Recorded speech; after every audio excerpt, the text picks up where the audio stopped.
भारत, पाकिस्तान, बांग्लादेश और ना जाने ऐसे कई तमाम देश जिन्हें हम जानते भी नहीं हैं, आज वहाँ गरीबी ने इतना लंबा पैर पसार रखा है ना, आज उन्हें गरीबी ने ऐसा जकड़ रखा है कि उन्हें आज अपने देश को संभाल पाना मुश्किल हो गया है, आज अपने देश को बचा पाना मुश्किल हो गया है। इस गरीबी ने उनको ऐसे जकड़ रखा है कि आज उनके देश बर्बाद होने के कगार पे आ चुका है।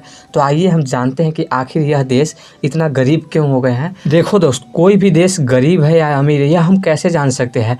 यह हम तभी पता कर सकते हैं ना जब हम वहाँ के नागरिकों को जानते हो। क्योंकि ना दोस्त, अगर आप वहाँ के नागरिकों को जान जाइएगा ना, आप वहाँ के लोगों को जान जाइएगा, वहाँ लोग कैसे रहते हैं, कितने लोग अमीर हैं और कितने लोग गरीब हैं, यानी ज़्यादा संख्या किसकी है, अमीरी की या गरीबी की, तो आप उस देश की अर्थव्यवस्था को जान सकते हो। आप उस देश की कंडीशन को जान सकते हो कि कौन सा देश अमीर है और कौन सा देश गरीब है। जैसे अगर आप कंपेयर करना चाहो तो आप भारत के नागरिक को लो, यानी भारत के जो लोग हैं उनको देखो और पाकिस्तान के लोग हैं उनको देखो। आप देखो कि किसकी ज़्यादा कंडीशन ख़राब है, यानी कौन ज़्यादा गरीब है। इससे आपको यह पता चल जाएगा ना कि कौन सा देश ज़्यादा गरीब है और कौन सा ज़्यादा देश अमीर है। यानी आप यह क्लियर कर लो ना कि वहाँ के जो जनता है वो कितना अमीर है और कितना गरीब है। आपको देखने को स्पष्ट मिलेगा कि जो पाकिस्तान के मुकाबले ना भारत की जो जनता है ना वो काफ़ी रिच है, यानी काफ़ी अमीर है। तो इससे पता चलता है ना कि पाकिस्तान के मुकाबले ना भारत जो है ना वो काफ़ी अमीर है। लेकिन और देशों के मुकाबले ना भारत अभी ना उनके इतना विकसित नहीं हुआ। तो आखिर भारत उनके इतना विकसित नहीं हुआ है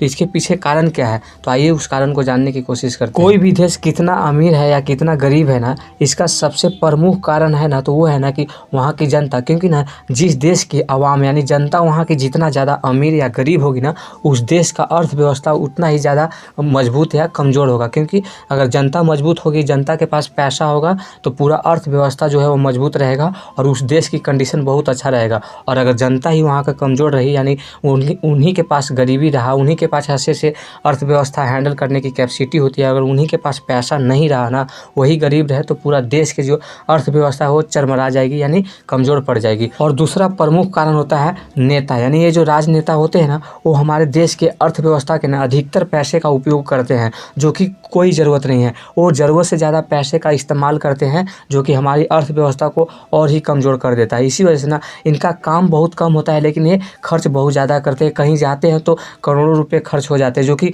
कोई ज़रूरत नहीं है। इनका काम मात्र कानून बनाना होता है जो कि कम लोग भी कर सकते हैं, लेकिन ये ज़रूरत से ज़्यादा इस्तेमाल करते हैं और अर्थव्यवस्था को बहुत ही कमज़ोर कर देते हैं। और तीसरा कुछ प्रमुख कारण है तो वो है बढ़ती हुई आबादी। हाँ, तो जितना आबादी बढ़ेगा यानी जितना जनसंख्या हमारे देश में बढ़ेगा या कोई भी देश में बढ़ेगा, उस देश के लिए संकट उतना ही बढ़ता जाएगा। क्योंकि आने वाला समय बहुत ही खतरनाक होता चला जाएगा। क्योंकि रोज़गार सीमित है, पैसा सीमित है और लोगों की जनसंख्या अगर बढ़ेगी तो लोगों की ज़रूरत ज़्यादा बढ़ेगी और धरती सीमित है। इसी वजह से देश के लिए संकट और भी बढ़ जाता है।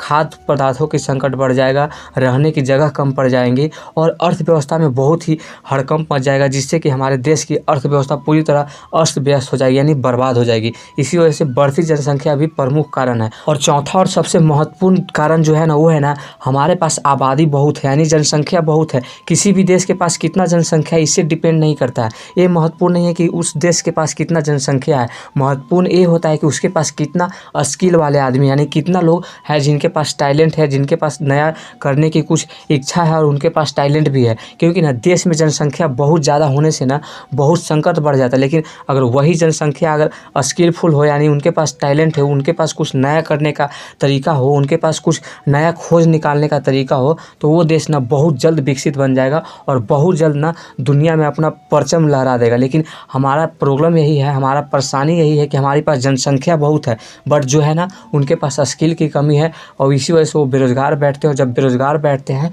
तो हमारे देश की अर्थव्यवस्था पे बहुत ही ज़्यादा लोड पड़ता है, जिससे हमारा देश के अर्थव्यवस्था में ना काफ़ी गिरावट देखने को मिलती है और हमारा देश जो है ना वो और विकसित देशों के मुकाबले पीछे होता चल जाता है। और जिसकी वजह से होता क्या है कि हमारा देश को ऊपर उठने में ना काफ़ी कठिनाइयों का सामना करना पड़ता है और विकसित देशों से कंपटीशन करने में ना हमारा देश काफ़ी पीछे रह जाता है। इसी वजह से चौथा और सबसे महत्वपूर्ण कारण यही है कि देश में जनसंख्या हो बट स्किलफुल लोगों का हो, जिनको कुछ करना आता हो। ऐसे लोग अगर देश में होंगे तो देश हमारा बहुत जल्द तरक्की करेगा। तो ये थे कुछ प्रमुख कारण जिसकी वजह से कई देश अभी भी गरीबी रेखा के नीचे है, जिनमें पहला है जनता का गरीब होना, दूसरा है राजनेता का शासन और तीसरा है बढ़ती आबादी और चौथा है स्किलफुल लोगों की कमी। आई होप मेरी बात आप समझ पाए होंगे। समझे हो तो वीडियो को लाइक से सब्सक्राइब कीजिएगा। धन्यवाद।